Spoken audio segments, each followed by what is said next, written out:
It is now my pride and honor to introduce our next speaker, Radhika Kannan, UC Berkeley's most distinguished graduating senior and the winner of the University Medal. Radhika earned the highest distinction in economics and conservation studies and was an award-winning member of the Cal mock trial team.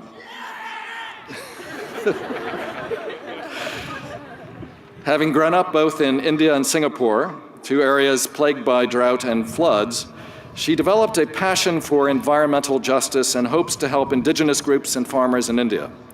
She's headed to the University of Oxford for a master's degree after this graduation.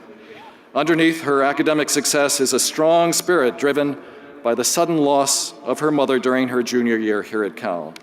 Please join me in welcoming Radhika to the stage as she shares the lessons she learned from her ups and downs as a student here at Cal, but her triumphant survival and success as well. It's my great pleasure to welcome Radhika Kannan.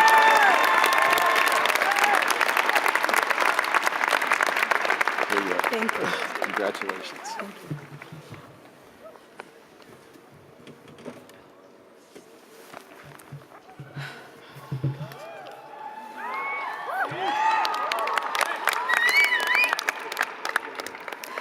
Thank you, Chancellor Dirks, or since the Chancellor also speaks my mother tongue, Mikka Nandri.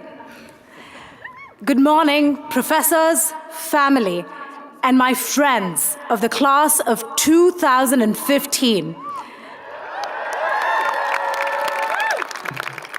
It is an honor to stand before all of you today.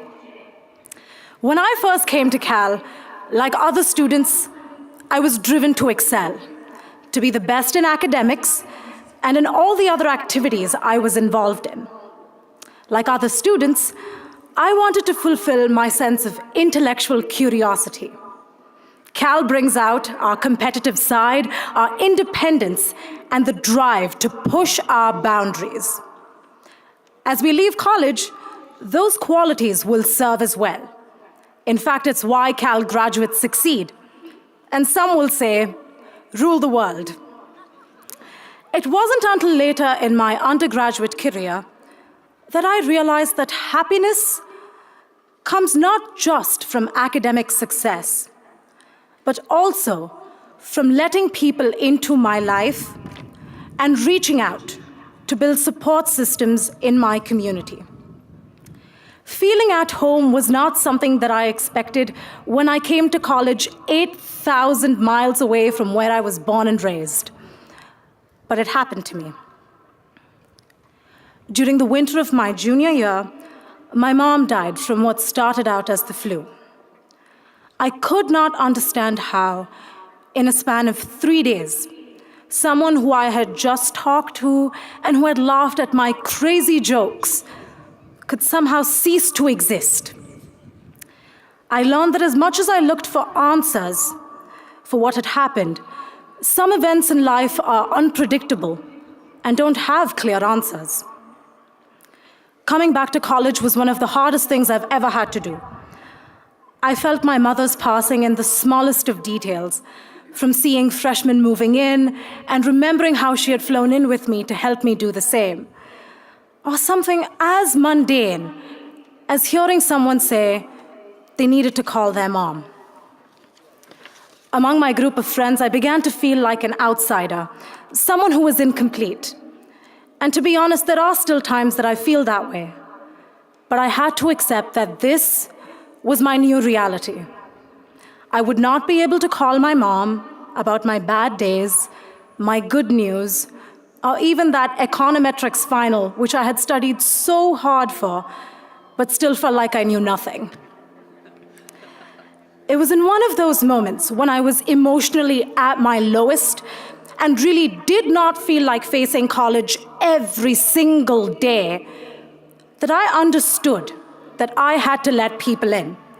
I had been fiercely independent to the point where it was a source of pride for me not to ask for help.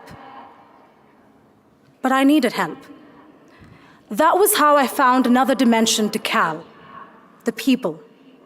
People who I had never before approached for any kind of personal assistance helped me in such unexpected and touching ways. My professors, teaching assistants, and academic advisors opened their doors and opened their hearts, sometimes even sharing personal stories of loss with me. They helped me meet deadlines, plan my life, and sometimes just have a good cry in their office. My financial aid advisor at Cal, who ensured that my budget appeal went as smoothly as it could, so I didn't have to worry about financial aid while grieving my mom.